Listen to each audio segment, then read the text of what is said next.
friends, today we have with us Mr. Gautam Bambawale. He is a retired Indian diplomat and has served as India's ambassador in China, Bhutan and Pakistan. He is considered to be an expert on China-related matters, and today we will be talking to him how this COVID crisis offers a unique opportunity to India to present itself in a much better way on global platform. So, Bambawale sir, thanks. Welcome to the discussion. Thank you so much, Dr. Jereb. I'm delighted to be with you and thank you for this opportunity to talk to your listeners. Sir, as you are aware that currently China has taken a huge beating due to this COVID crisis, and world is not very happy with the way they have handled it, sir. So, sir, whether you think that this opens a new platform or a gateway for us to consolidate our position on world platforms, sir? This is a very good question, Abhayji. You're absolutely right that what has happened with this pandemic, which has spread all across the world, it is hit 180 out of almost 200 odd countries in the world. And especially in the Western countries, it has made a very, very deep impact. And therefore, the credibility of China, the image of China has received a big setback. China will have to deal with this setback, and I'm sure that they will be able to do so. But as you rightly said, that this provides some opportunities for India. There are opportunities in three areas. One is the area of politics, second is the area of economics, and third is the area of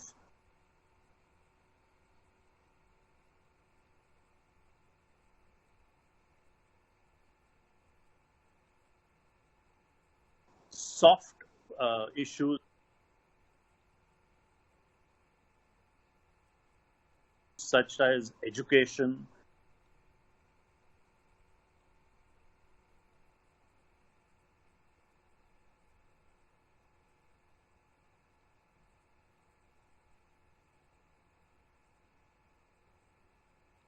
such as tourism, etc., etc.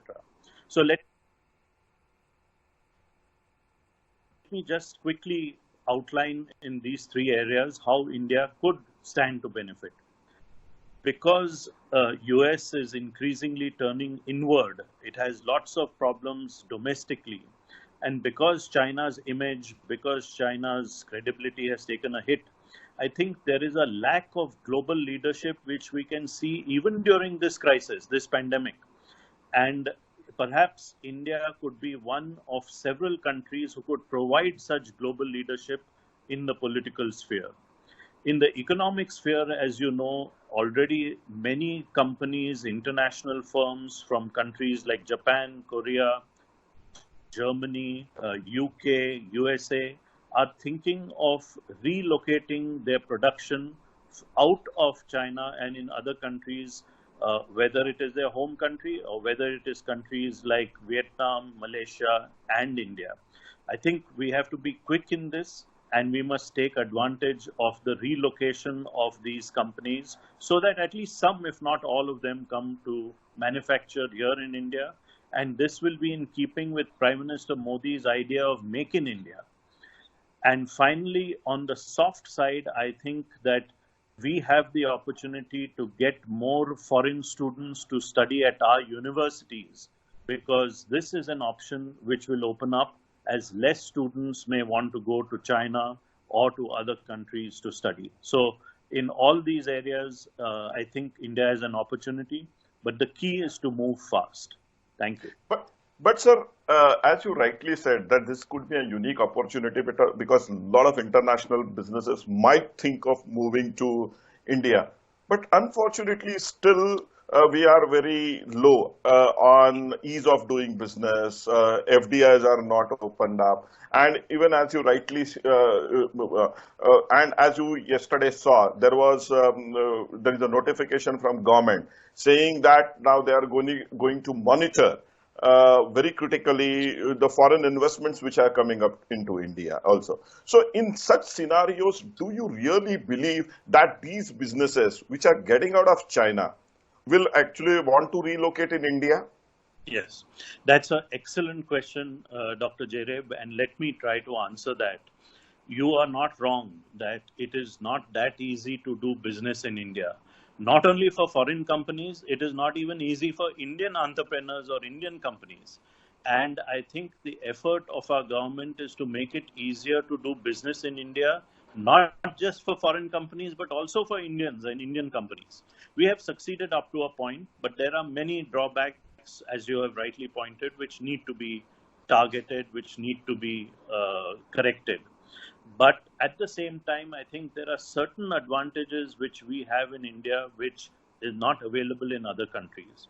One, the labor costs are very, very low in India as compared to most countries across the world. So where there are labor intensive or let me say, where a lot of labor is required are areas where we can do well. Secondly, India itself is a big market. So many companies will want to come here not only to manufacture for export, which we want, that they should do so, but they will also come here to manufacture for the Indian market. And I think that is a big positive which we have to leverage. So I am hopeful that even if a few companies come in this current state, it will provide an example to other companies about how good an investment India is. So this is my hope. But as I said earlier, I think it is for the state governments of India to move quickly. And I'm very happy to report to your listeners, Dr. Jere, that at least here in Maharashtra and in neighboring Karnataka, the state governments have already seen this opportunity, have already started moving in this direction to get companies from these countries to invest in India.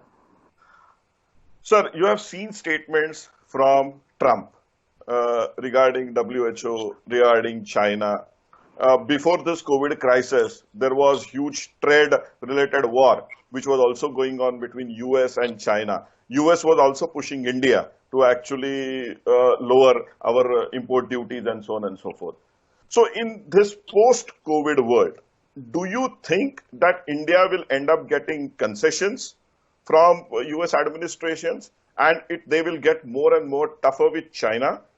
Because the way we have responded to US by helping them with hydroxychloroquine and so on and so forth, whether you see these dynamics actually changing? Yeah.